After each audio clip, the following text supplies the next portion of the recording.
lára àwọn èèyàn wa kan tí wọ́n ń bọ̀ wá bí ẹ̀ẹ̀mejì ló fi mọ́tò l'accident tí wọ́n dẹ̀ sẹ́ndì fídíò ẹ̀ sí mi ìka yẹn dẹ̀ pọ̀ kò dẹ̀ sí nǹkan méjì ìrònú Osmond ni ló ń rò ọgbà alákọ̀ọ́kọ́ ó ṣẹ́tù yẹn ó tún wọ mọ́tò ó tún gbá ẹni kejì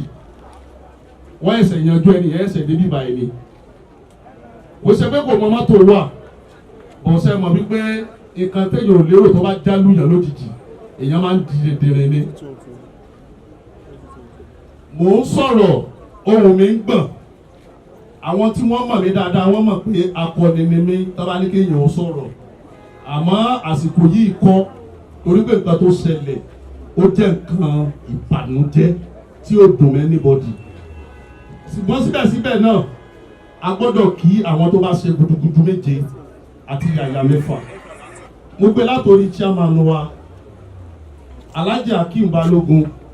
Ọlọ́run ọba láàánú kó tù yín lọ́kàn kọ́mọ̀ jẹ́ kárógun àtẹ̀yìnkú mọ́ títí lórí Thomas Films Holdings bàbá àgbàlẹ́tù ẹ̀kú àdótì Alhaji Abdulrasaq corporate picture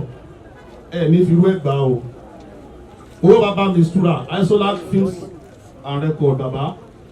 Ọlọ́run ọba láàánú kó dúró gbogbo wa lójú àti Nasrab àti gbogbo àwọn tó wà lórí ìjókòó movie house mo rí ẹ mo kí wọn náà ṣé wàá rí gbogbo àwa tọ̀ pátápátá tá à ń bẹ lórí ìjókòó àtàwọn actress gẹ́gẹ́ bí ọ̀rọ̀ tí sísá mi sọ lẹ́ẹ̀kan bí báyìí ó sòdì òkè wọ́n ní pé Sarah ẹ má rí orúkọ yẹn gan orúkọ tó lágbára ni má bínú ọ̀rẹ́ mi mo rí ẹ bẹ́ẹ̀ time picture mi ò ní wá etí má bínú ọkàn tó pọ̀pọ̀ ni ò jẹ́ kí n mọ nǹkan tó ń ṣe mí mọ́ àmọ́ bàbá ṣe lu ẹ bá wa gbà bẹ́ẹ̀ ẹ rí i pé orúkọ ọmọ tí Osmond fi sílẹ̀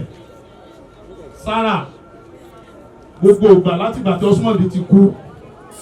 òun ni à ń yọjú síbẹ̀ tá à ń rí ọmọ tínú wa dẹ̀ ń dùn àmọ́ bínú wa ṣe ń dùn yẹn kò sí nǹkan méjì ju pé ká máa gbàdúrà kí ìbànújẹ́ má wọ̀ lọ. ṣe rí ọgbọ́n tá a máa dáre ẹjọ́ ẹ̀yìn èèyàn wa wọ́n ní 8 o'clock ni a máa gbé Osmond lọ sí Ìtẹ́ ní àárọ̀ ọ̀la atan ni wọ́n pè é wọ́n láwọn kan ń gbé síra wọn wípé atan alright àwọn kan rò pé atan ti tọ̀tà ẹ má lọ sí Ọ̀tà ẹ dákun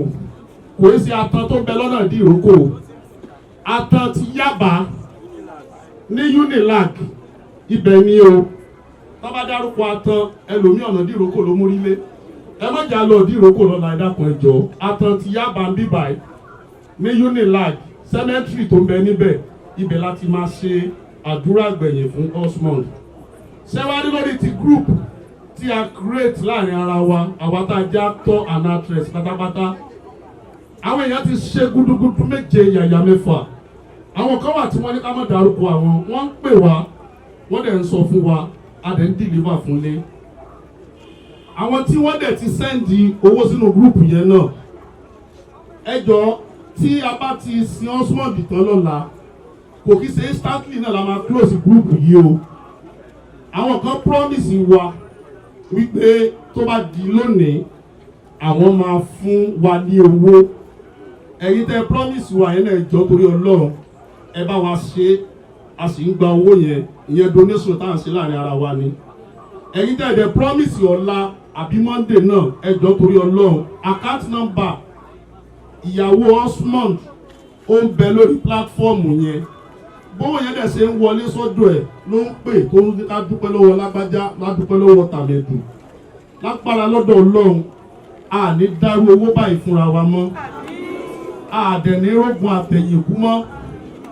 ìkọ́sẹ̀ tó bá sọ wípé nǹkan tó ṣẹlẹ̀ yóò dúró tẹ bá lẹ́lòmíì tó rẹ́rìn ẹ̀rín akọni ẹ má rò pé bóyá kó dùn ó dùn àmọ́ bí tó gbà yọ sóhun nìyẹn ẹ jọ ní ọ̀la